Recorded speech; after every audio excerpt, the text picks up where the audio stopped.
What's going on, everybody? So I was listening to a guy, I don't know, maybe a week or two ago, and he said something, and then I heard it again this morning in another video I was watching about how semen retention will kind of reset your brain, and some people talk about it sets you back to when you were a child. When you think back to when you were a kid, you weren't worried about a lot of the stuff that people have issues with, as a teenager and as an adult.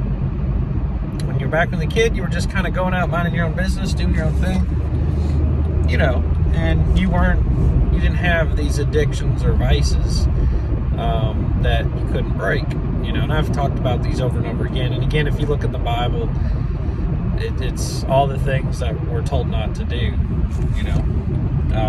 I mentioned it the other day. It's in Galatians, I think, chapter 5.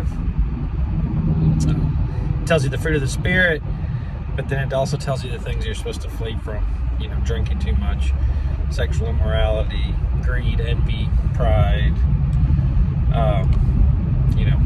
So the cool thing, though, about semen retention is it's kind of like a detox of your brain. So you're trying to reset your brain and get away from all these things that have a hold over you, and you're not using any sort of medication or anything to do this, but you're actually like rewiring your brain. And this one, I think it was like a doctor, but he was saying that that's what happens is when you practice semen retention, no fap, that you're rewiring your brain away from doing that. And it's just really cool how the body works and the mind works. On the flip side, though, it's interesting that doctors and psychologists, they don't talk about this at all. That's one of my big issues with, if you're having, mental health problems, you go to the doctor and they give you a pill, but you're not really fixing the root problem, And,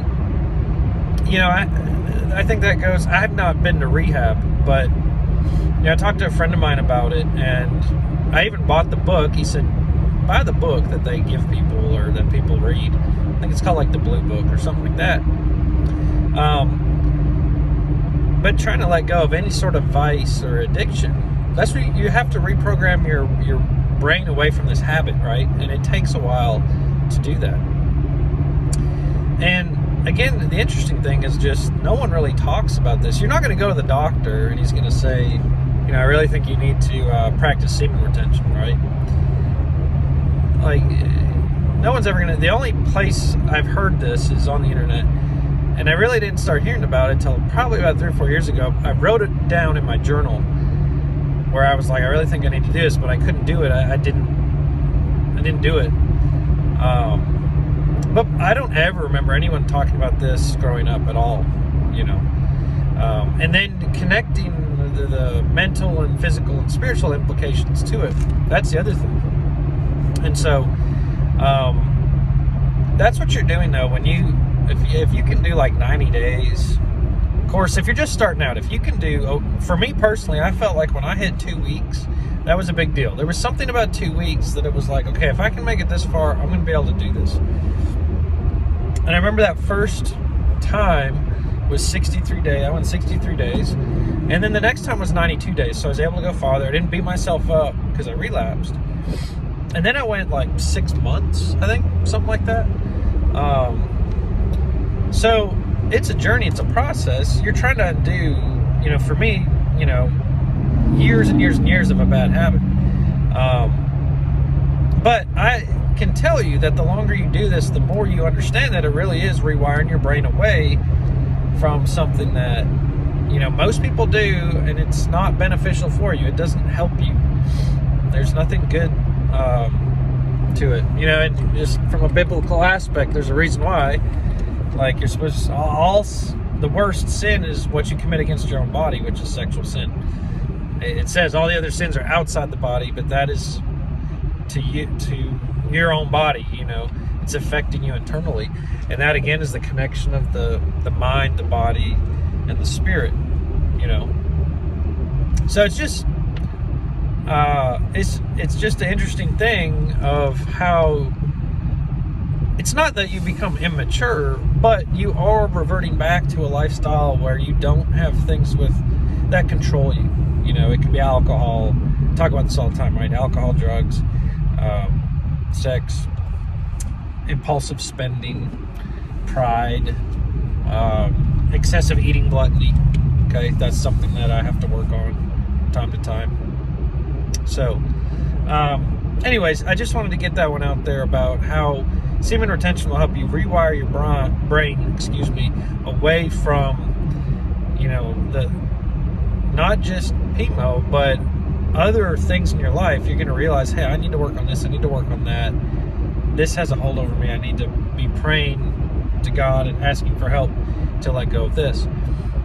And just as you do that, you're going to get to a different place in your life. And I was thinking about this morning while I was driving. Have you ever functioned in your life at the very highest peak that you could? Like your connection to God is solid. You know, you're aware of your sins, you've repented of them. You're eating as good as you can. You're exercising as good as you can. You're not, watching stuff you don't need to watch or reading things you shouldn't read. Have you ever operated at just peak performance? And wouldn't it be nice just to try that? Just to get to this place that you've never been before. If you've been doing all these vices and bad habits, you've never been to where you could be. And before I end this, I was talking to a friend yesterday about God's plan for us. And I told him, I said, as long as you're stuck in the worldly things, you'll never get there. You'll never see God's full plan for you because you're blocking yourself, But if you seek a righteous life and you put God first in your life and you study the Bible, you read the Bible and apply it to your life, at least that gives you the opportunity to see what God has for you. Okay? And, that's just, that might help you look at the different things you need to work on in your life and say, hey, I want to see what God has for me. I got to follow Him, right? I have to have a relationship with Him and be serious about it. I can't just say, well, I'm a Christian, but then I do all the worldly stuff. You're not going to be able to see what He's got for you. You're not going to get to peak performance, so to speak. And that is going to come through Christ. Okay. So anyways, just wanted to share that message today about rewiring your brain and getting to another level when you're on semen retention. Hope you guys have a great day. God bless.